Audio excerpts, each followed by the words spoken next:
뉴스 속 주인공을 만나보는 뉴스메이커입니다.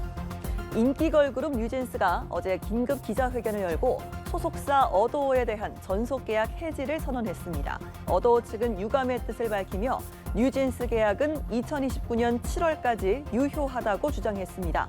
이로써 양측은 치열한 전속 계약 분쟁에 돌입했는데요.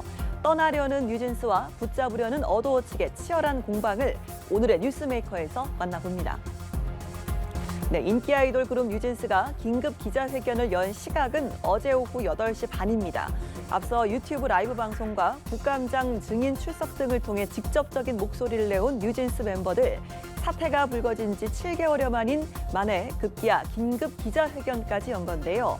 뉴진스 멤버들 어도어에 대해서 뉴진스를 보호할 능력도 의지도 없다며 결별을 선언했습니다.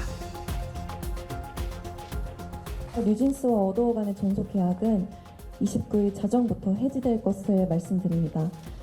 어도어는 뉴진스를 보호할 의지도 능력도 없어요.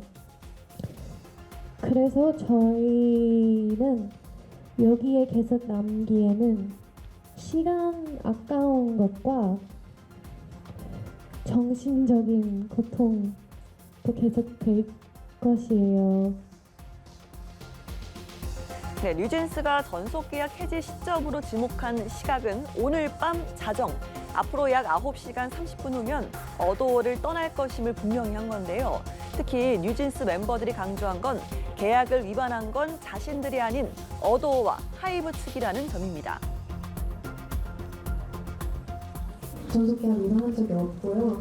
지금까지도 최선을 다해서 활동을 하고 있는데 그런데 저희가 위약금을 내야 할 이유는 전혀 없다고 생각을 하고요. 네, 업계에서는 뉴진스의 전속 계약 해지 위약금이 최대 수천억 원에 달할 것으로 추정하고 있는 만큼 전속 계약 위반을 누가 했느냐는 앞으로 아주 중요한 쟁점이 될 전망인데요.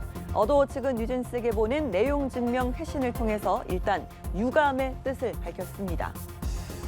네, 어도어 구성원들이 큰 좌절감과 슬픔에 빠져 있다는 내용으로 시작한 어도어 측의 답변에는 여전히 돌아오길 기다린다라는 내용이 담겼습니다. 특히 뉴진스 측이 전속 계약 위반이라고 주장하는 상당수의 사안들은 어도어가 아닌 제3자의 언행에 관한 것이라며 상호 간의 오해를 풀고 문제를 해결하길 원한다고 쓰였는데요. 다만 뉴진스의 전속 계약 기간은 데뷔일로부터 7년이 되는 2029년 7월 31일까지라는 점을 확실히 했습니다. 뉴진스가 떠나지 않길 바라는 마음을 강조했지만 향후 벌어질 수 있는 전속 계약 해지의 책임 소지를 조목조목 반박한 걸로도 해석되는데요. 과연 뉴진스와 어도어는 어떤 결말을 맞게 될까요? 네, 어도어와의 결별을 선언한 뉴진스가 어도어를 떠나 민희진 전 대표와 손을 맞잡을지도 관심인데요. 뉴진스 멤버들은 어제 민희진 전 대표와 함께하고 싶다는 점을 분명히 했습니다. 뉴진스와 어도어가 끝내 전속 계약을 두고 법적 분쟁에 나설 경우 당분간 뉴진스란 이름을 사용할 수 없게 될 가능성도 나오고 있습니다. 오해를 풀고 싶다는 어도어 측과 이미 신뢰를 잃었다는 뉴진스 멤버들의 치열한 공방. 걸그룹 뉴진스의 앞날은 어떻게 될까요? 지금까지 뉴스메이커였습니다.